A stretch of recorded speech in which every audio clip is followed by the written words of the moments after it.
বৈরী আবহাওয়া সত্ত্বে চাঁপাইনবাবগঞ্জে এবার আমের বাম্পার ফলন হওয়ার সম্ভাবনা রয়েছে।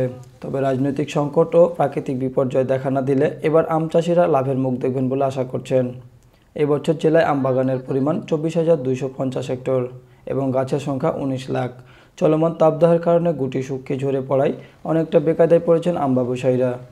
বাগান ধরলেন যে কিনেলি আর লাভ সাব হয়তো কোনো বাগানে আমাদের ঘাটতি যায়, কোনো বাগানে হয়তো লাভ হয়, মানে আমরা পরিচালনা করি, আম বিভিন্ন জায়গায় পাঠাই। আমাদের এলাকার আম চাঁপাইনবাবগঞ্জের আম নাম করা আম, মানে এটা সারা বিশ্বে মানে আছে নাম, মানে আমের জড়িত আছে। মানে আমাদের এলাকার দাম অন্য জায়গার থেকে আমাদের এলাকার আমের দাম দেয় বেশি।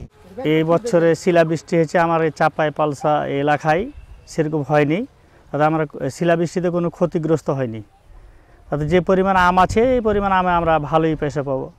এদিকে সংরক্ষণের ব্যবস্থা ও কোনো হিমাগার না থাকায় প্রতি বছর ক্ষতিগ্রস্ত হচ্ছে অনেক আম।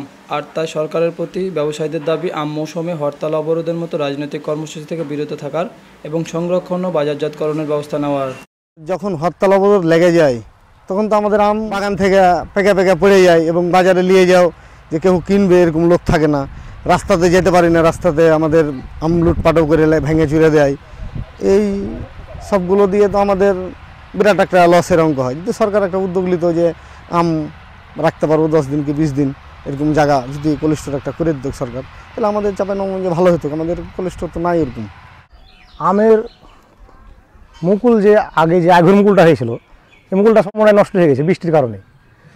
তৃতীয় ছাড়া যে মুকুলটা এই মুকুলটাতে আম প্রচুর পরিমাণ হয়েছে। তবে অন্য অন্য বছরের তুলনায় চাঁপাইনবাবগঞ্জে আম এবার কম আছে। এই কারণে কম থাকার জন্য পার্টিতে আম কিনতে গাছই প্রচুর টাকায় হিসাব করে আম কিনতেছে।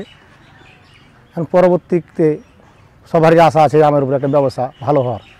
আমার বাগানে আম 400 থেকে 500 মনের আশা করছি এবং আরও এর চাইতেও আরও বেশি হওয়ার মনে করেছিলাম যে হইবে, কিন্তু শিলাবৃষ্টির কারণে বা যে বৃষ্টিটা আগে দরকার ছিল সেটা না হওয়ার কারণে আমরা এই জিনিসটা লস খাইতে যাচ্ছি।